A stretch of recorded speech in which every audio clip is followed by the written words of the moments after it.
everybody, I'm Tom Vessel. I'm Chris Yee. And I'm Joey Evans. And today we're taking a look at a game called Gun It. This game is you are in a car. 4 of you are in a car, and this evil corporation is around you with cars and motorcycles and helicopters trying to take you down, and you are all shooting them back because that's what you do. I'm Jason Statham. But you got to look cool doing it. You have to, and you do. You're the Expendables in every other car chase movie. Mm-hmm. Jason Bourne. Is the game good, though? Let's find out. Now, when you're playing this game, I'm going to assume a 4-player game here. There's some rules that are different when you're playing less than 4, but you're a car, and all these cars are around you chasing you. And each person's going to get a card telling them where they're sitting in the car. And this is going to affect where you can shoot, or if you can even drive or not. Only the people in the front, left, or right seat can drive. Each person's going to have a turn order card. You're going to have a direction card, which shows what you're doing, where it's going to affect. If you're driving, how you're going to drive. If you shoot, where you're going to shoot.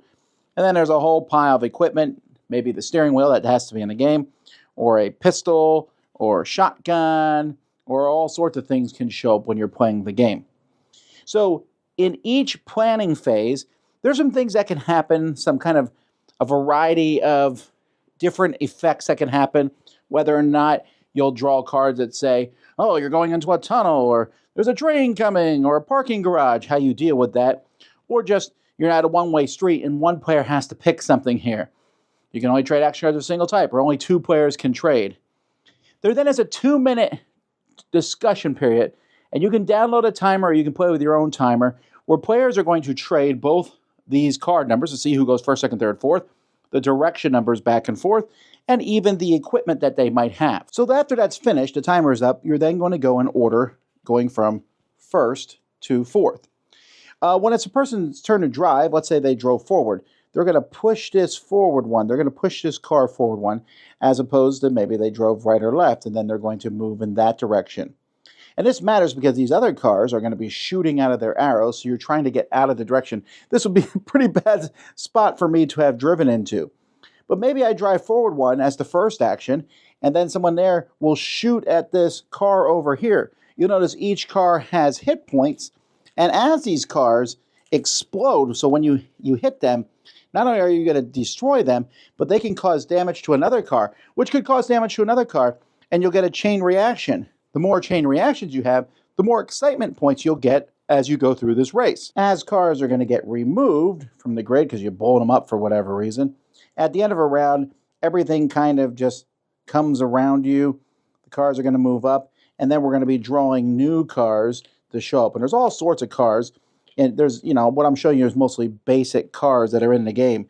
But there's all kinds of crazy things that can show up, like this hovercraft, or a helicopter, or a tunneler, or a bulldozer, a biker gang, a limo. And you can play very specific scenarios where these things are going to show up. And you just have to go through whatever the scenario is. Most of the time, the scenario is going to be get a certain amount of excitement points. Excitement points are gotten when it shows here a pile up. You're going to get 1 point for each vehicle in the pile up. So the more vehicles you take out at one time, and then at the end of each round, if you've taken out a certain amount of empty spaces that are around you, you'll get points for that. And then you're just trying to get a certain amount of points to win the game, or have some sort of good thing happen. Maybe you're keeping an innocent alive, because innocents can die pretty easily. Whatever it might be.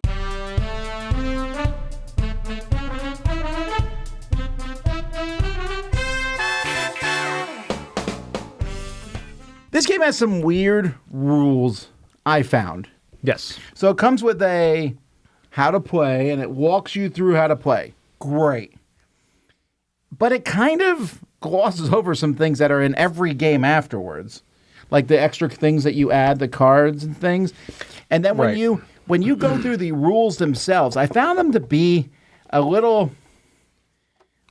dense. Like they'll say, the players now review the complexity levels and their feature setup cards and deal them out to everyone. I'm like, oh my word. It just, for what the game is, I think the setup rules are too complex.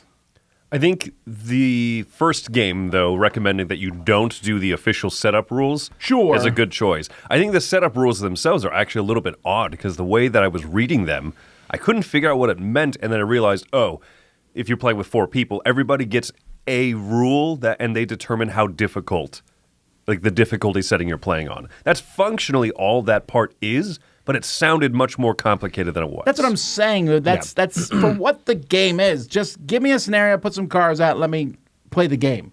I feel like, and there's almost too much in this box. And I like this game. I don't want to, like, the game is fun. I just felt like there was too much of that. And you know where I would rather you put your effort instead of adding all that weird extra stuff is drawing the cars a little differently. There's like a car, a truck, a bike. They could have been shaped a little bit differently. They only have arrows on them. It's not that big of a deal. So you have more variety in like what's around you. Yeah, but it's like a car chase. Come on. I don't mind. Yeah. You're always being chased by 6 black SUVs that all look the same and stuff. I just wish there had been more effort put into that than the cards and the choices and the things that you came to. Even if it was flavor, like the motorcycles look different, but functionally they're the same. Yeah, that's what I'm saying. Yeah, I can see that. I don't know. I'm actually impressed by that setup variety once I could figure it out, right? Once I realized, like, oh, you're setting how hard the enemies are. I'm setting if we're going to play with extra equipment or not. I think it's a funky delivery system, but it is a good amount of customization. That way, if you want to play with those extra pieces of equipment, I want to play with the cool sunglasses, the cool shades, that'll give us a little bonus when we do this. But that also means we have to play with the enemies on a slightly higher level. Or not. You can kind of customize it. And I assume what's really going to happen is the one person who knows this game and is teaching it to the group of friends is going to say, we're playing with this on level 2, this on level 1, this on level 3. Yes, again, yeah, and that's fine. The levels, I get it. I just think there's a lot of stuff in here, and the setup is a little more than I think should be for this game. This game's gonna be compared. I've not played it. You played this to the what's that? Furious game, Fast and Furious. Is that what it's called? Oh yeah. I've played. It's different. Oh, you played it too? I have. Well, it's the same thing though. You're going down a highway and cars and minis everything. though. Then you jump from I can see that comparison. Well, I mean, I love the theme of this. The theme is amazing. The whole idea of going down in cars. It's one of my favorite things to watch in movies. They're this impossible, unfathomable stuff that happens in these car chases. This one the only thing is I find it at its core, I enjoy the game. It just feels like there's things like the car pile-ups, and you need to get a whole bunch of cars to pile up, and it's for cool sake. And I get all that. And what that does is it rewinds the fun a little bit and adds a little bit more puzzly nature to it. I think this suffers from, I like the game a lot, but I think it suffers from like the whole point system doesn't matter as much to me as what happens. It almost has closer to a party game feel where it's kind of like you may not get the points for pile-ups, but you're like, that was pretty cool. You know, almost like you should be taken lightly, I think. But it's not taken lightly all the time. You have the 2 minutes, and I know why that 2 minutes is there. Right. Because otherwise you would sit and math it out forever. As it is, I wondered if 2 minutes is too long. That's one thing is I hate when certain scenarios tell you to ignore the timer, maybe it's just 1 or 2. I think that should be removed because if you ignore the timer, you're going to overthink it. And also the timer, I think, prohibits quarterbacking in alpha, I think, more because it's more of a chaos feel, which is what shines in this game. The more chaotic it is, the more I like it. Yes. And it's funny, so you had just played, I was talking with you after you just played a kind of like a boss battling type game that was more on the puzzly side of things rather than the dice chucking fun chaos and stuff, right? That's definitely a matter of taste because I love how puzzly this is, right? I find it impressive that in a chaotic, real-time trade around, okay, give me the Uzi, I'll give you this shotgun, and then you hand me first priority, I'll give you third, and then I need to trade with him at directions.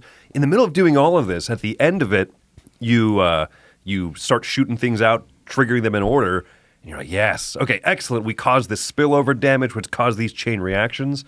And so the fact that there is a maximization to it and points and the pileups and stuff gives reason for there to be as much chaos as there is. And then also the little variety that goes with those weapons, like, well, this time this is worth 2 damage, or this time you can shoot up and diagonal. And it's like, okay, that variety I think really really adds to that chaos. Yeah, let me be clear. I like all that. And I don't Yeah. even mind the puzzly aspect of it. It's just that sometimes it gets to be at odds with the theme. Like we're driving down the road, a bike comes up. We don't all say, hang on. Let's figure. Okay, let me see. If I hand you this gun in the back seat there, you'll shoot him and he'll... Which is why you have the timer, right? But 2 minutes is a pretty long time for something that in the thing of the game is 2 seconds. I bet you Randy O'Connor would let you play with a 2-second timer if you wanted. Here's the thing. I see what you're saying. No, I know that makes the game what it is. Well, no, I mean, I think 2 minutes feels long, but it also feels short. There are so many times in 2 minutes at the end, you're like, let's figure out what happens. Yeah. Sure, and for me, that's when the game becomes its most fun. And I think what adds to that chaos and makes the 2 minutes not necessarily feel too long is when you play with those reveal cards. When you play with when you play in later scenarios, you can throw in new locations. All of a sudden, you're in the subway tunnel, and you're like, uh-oh. Like everything, every bit of collateral damage does 2 instead of 1. Or a new location flips over this round and says, everything has spillover damage facing towards you. You're like, whoo, don't like that. And that makes it so that you're sitting there and not just trading around the cards, but you're saying, okay, how do we take advantage of this thing / avoid all the worst that's going to come from this? I think that it adds a good amount of variety in there. Yeah, so I like the game. I want to like it more. I'm giving it a 7 out of 10. I think it's enjoyable. I think the theme is really strong. That whole idea that going down and the cars are on all sides of you, very Mad Maxy feel. And I would love to see a Mad Max-esque version of this. There's a little bit of it in some of the scenarios with some of the armored cars and all, but like minis and everything would be fun too. Although at that point, you're starting to spill out of what this game is, which is a small, affordable game that has a lot of game into it.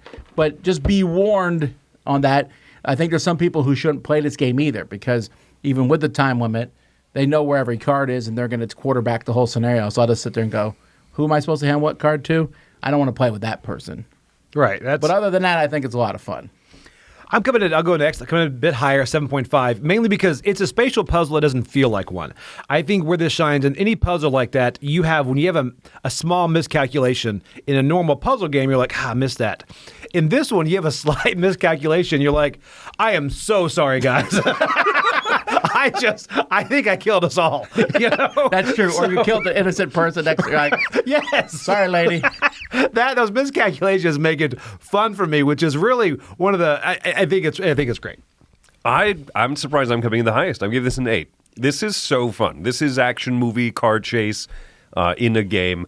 I was just thinking the other day about real-time games like this where you have kind of that timed phase and then you resolve things out. And I don't tend to love that cadence in games as much. I like real-time where you just kind of have 10 minutes straight, just kind of go.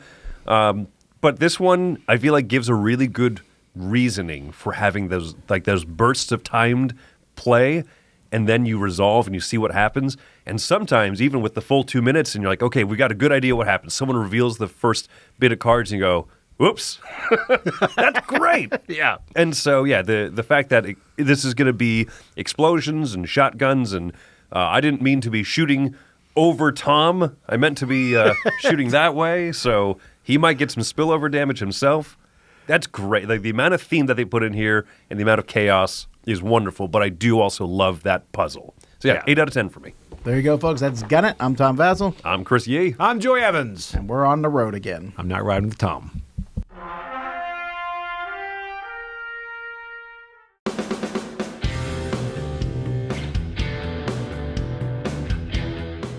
Hey everybody, thanks for watching this video. If you like this review or whatever you just watched, wasn't it amazing? Check out our channel, Dice Tower. We have all kinds of things. We review games, we do top 10s, we play games live. It's all about board games, but especially the people who play them. Check out Dice Tower YouTube channel.